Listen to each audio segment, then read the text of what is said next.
We made it.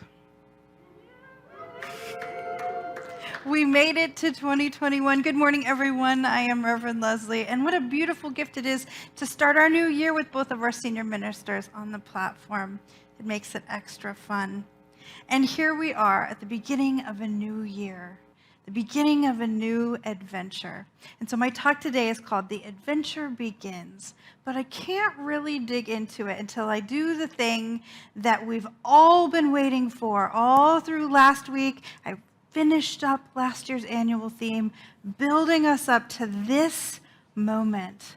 What is the annual theme going to be? 6 months ago, a small group of us gathered and visioned for months and months over everything that you had asked for, everything that you had let us know that you as our congregation wanted to learn, explore, deepen into, release. And we came up with this. The Spiritual Hero's Journey. Yay! And we're super excited about it because we're going to take a look through the lens of the entire year and science of mind on the spiritual hero's journey. Now, you may know about the hero's journey, the theory of the hero's journey, which comes from Joseph Campbell, who was a literature professor who studied comparative religion and comparative mythology. And he analyzed thousands and thousands of stories and myths from multiple cultures over thousands of years, and he created this framework of what the typical hero's journey looks like, and it looks like this. I particularly love this version of it with the little tentacles coming up from the bottom. We have our hero starts at the beginning, and they're in the normal world, the regular world, and then something happens, and they're called upon some great adventure. And all of these things must happen in order for them to meet their adventure. And there's a pattern to it. You may think you don't know the pattern, but you do know the pattern, because virtually every story, every movie, every book you've read that is an adventure follows this theme. If you recognize any of these faces, you know this pattern. You know this pattern. Every hero begins their journey in the normal world. Harry is in Privet Drive, number 4 Privet Drive, probably in the cupboard under the stairs. Neo is still at work. He doesn't know he's in the Matrix. Indiana Jones is at the university. He's teaching a class to students. Frodo just wants to have another breakfast or another lunch. And so this is our theme, the hero's journey, the spiritual hero's journey. And as Bobby and I were having the best conversation about this yesterday, he said, but wait. Everybody can't be the hero. There's only one Luke. Leia can't be, and you could see the wheels turning in his head even as he said it. And he's like, wait. Luke is the hero of his story, but there's a whole nother story if we followed it from Leia's perspective. And Leia is the hero of that story, and Chewbacca has a story. And the story looks very different from Chewbacca's perspective. And if you've ever watched that really awful Christmas special from the 70s that takes place on Chewbacca's home planet and only in Chewbacca's language, you know what we're talking about here. Make a note to yourself to look it up on YouTube and stay with me here in the story. So our theme this year says that you are the hero in your spiritual hero's journey. You are the hero, which means everything that is happening and unfolding in your life is part of this grand adventure. And it may not feel like it yet because you are still in your ordinary world, but we're going to kick off the adventure today. The adventure begins. You may be thinking, I don't want to go putting rings in volcanoes, and I'm pretty sure I'm not invited to Hogwarts yet. But even in our seemingly normal lives, the spiritual journey for us is usually more internal. It's more of a passionate call, a journey from who we are now to who we can become. And our founder, Ernest Holmes, had a way of talking about it that I particularly liked. He said, this journey of the soul is a journey from innocence to enlightenment.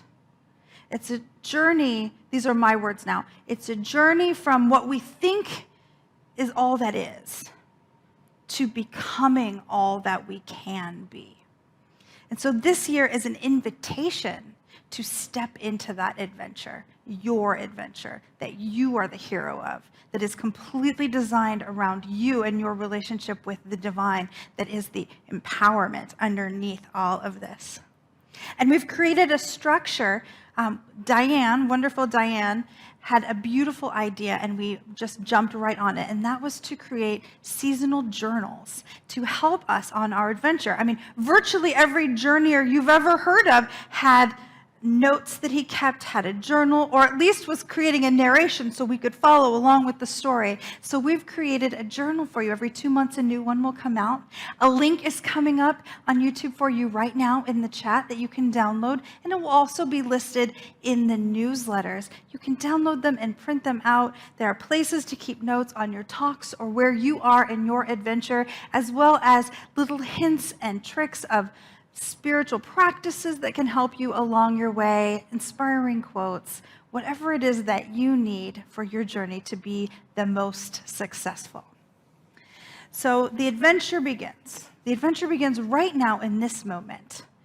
And you are here. You are here. That very beginning step, the call to adventure. And you will notice that we have our hero here is in the normal world, and then there's a line, and beneath is the unknown or the extraordinary. And that line, it says crossing threshold. That's a liminal place where you have to decide you're going to cross that path. But right now, you're in your ordinary world. This is the world of your life as it has always been, as it is right now. You were Neo in the office. You were Harry Potter under the stairs. You were Luke on the moisture farm, hanging out. And you think you know the way the world works because everything you've ever seen up until now has given you the evidence that this is what is for you. This is what is.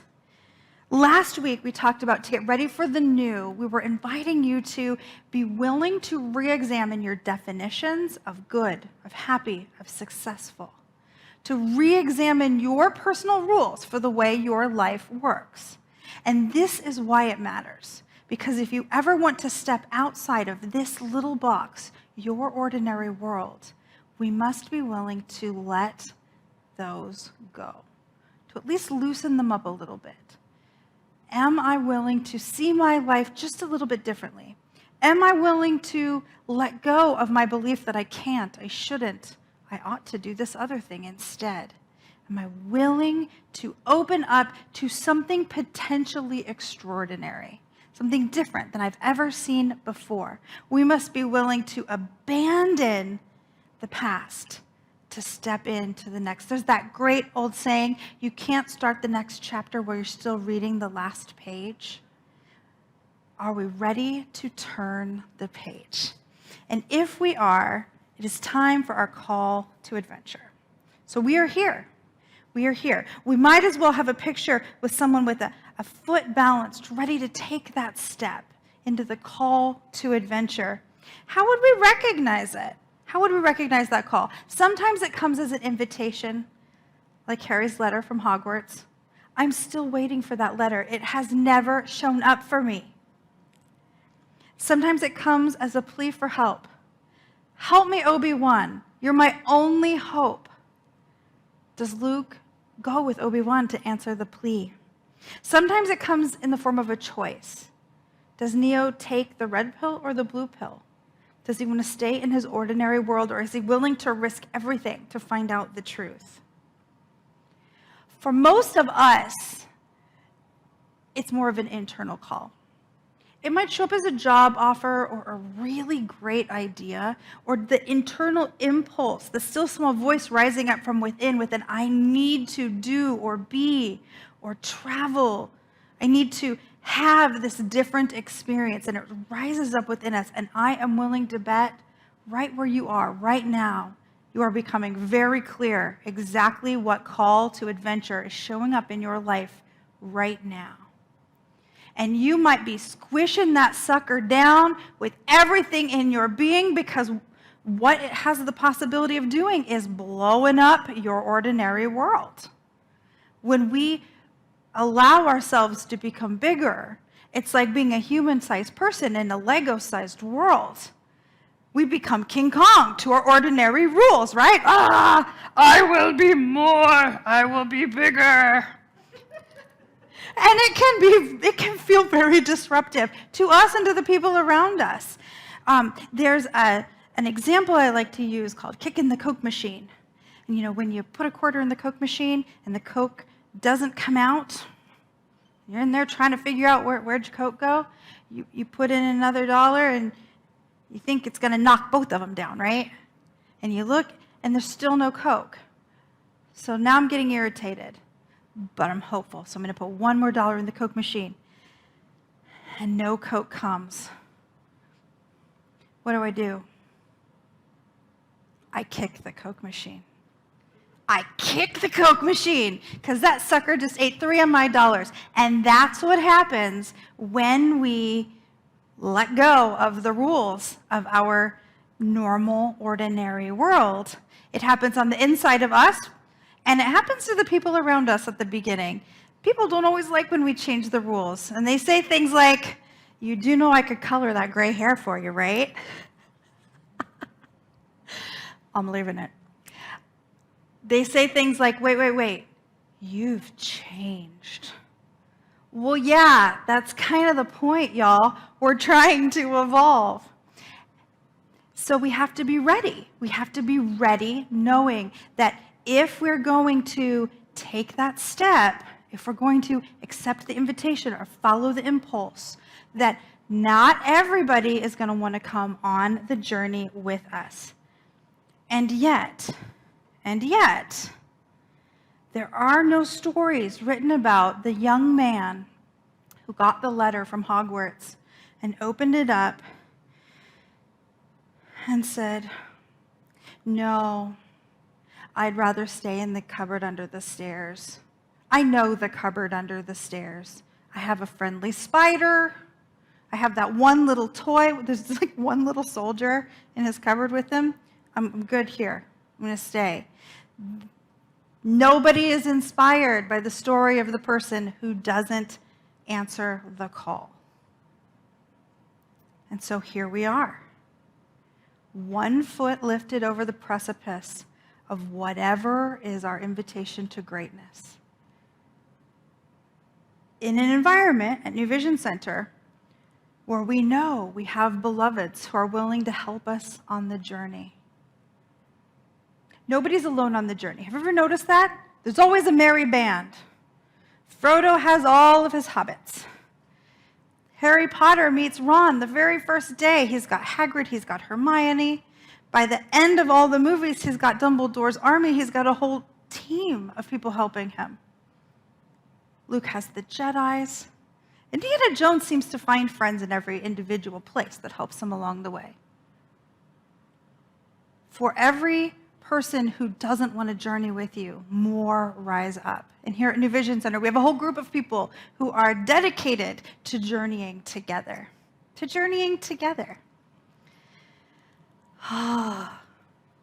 But first, there's this interesting little lag moment between the call to adventure and the step out into the world.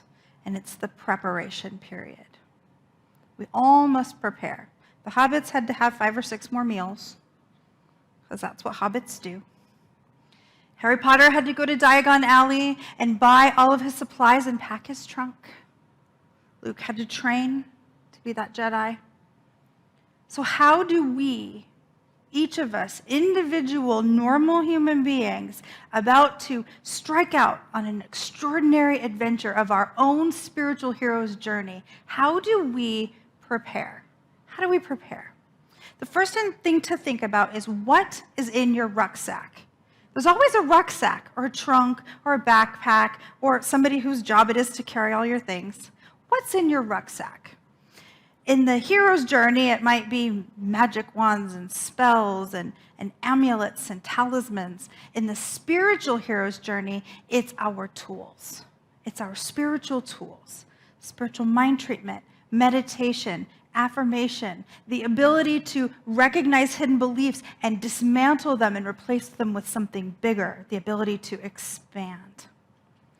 If you are not 100% confident in the tools in your rucksack, I invite you to do whatever you can to strengthen them. Come to Foundations class with us or any other of our wonderful classes that are coming up. We have a Chopra meditation class coming. We have Reverend Karen's visioning workshop to help you set the tone for your year. There's all kinds of ways that you can get involved in strengthening your tools so that that rucksack is overflowing with fantastic things to help you along your way. You will need them.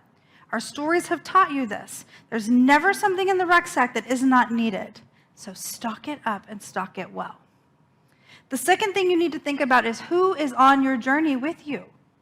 Who is in your merry band? Who are you inviting in by sharing these thoughts? Are you in a circle here at New Vision Center? Do you have a prayer partner? Do you have a group of friends or mastermind group to share your ideas, a group of people whose job it is to know you to the depths of your soul and cheer you on every step of the way, knowing that you have what it takes to complete this journey? Who are you taking on your journey with you? This is not something to take lightly. You do not want the person in your merry band going, this is a stupid journey. I'd rather be watching football. I mean, football's awesome. Basketball now. All the sports are wonderful. And you want to make sure that everyone that you're really confiding in deeply about this adventure, especially at the beginning, is a yes for you and everything that you are striving to be and to become. It matters. It really matters. Part of why being in spiritual community is so important. So we are here for you. Find a group, men's group, a team, a club, a prayer partner. We want to support you. And then finally, you have to think about what must you leave behind? What can't come with you on the journey? What doubts do you have to chuck out of your brain and heart to be able to take this journey? You know, journeys are perilous and exhausting. You can't drag everything along with you. What heavinesses are you ready to just set down? We don't have to take every boulder we've ever picked up along with us for our entire life. Some people might be left behind. Some ideas might be left behind.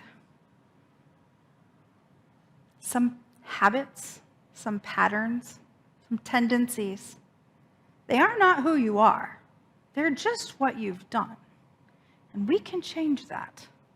We can choose that. That's one of the things we must consider. What will I leave behind on this journey? And how will that benefit me as I go along my way? On the spiritual hero's journey, it is our job to rise to the occasion of being the hero, to sacrifice the idea that we are bit players in somebody else's important story. Forget that. Forget that. It's wonderful to be someone else's support player, and we are, but that is not the story that interests us. What I want you focused on is your heroic journey. It's powerful, and it's real, and it's necessary for life to unfold at its highest and best. And my evidence is you know what I'm talking about right now, and that's all the proof we need. So our call to action this week is to get prepared. Start lining up those tools, get wherever you need to be to strengthen them, build your merry band of co-journeyers, and dump anything out of that rucksack that's going to slow you down, because we are going on an adventure. And so it is. And so let's take that into prayer. So grateful I am to know that there is one power, one presence that is the still small voice that rises up in and as each of us as that invitation to something greater. To know that that which calls us forward is nothing less than God itself, sweet spirit, infinite mind, the connecting force of all life. And that even as it beckons us into this great adventure, into this extraordinary experience, the entire universe is conspiring to make it all work out for the very highest and best of each of us and all of life. And so I simply know that each of us are blessed as we begin our adventure, that our step out into the unknown is not off a cliff, but is carried by wings of angels, that everything we need is provided, and that all is perfect and well right here, right now. We know this truth as we say together, and so it is.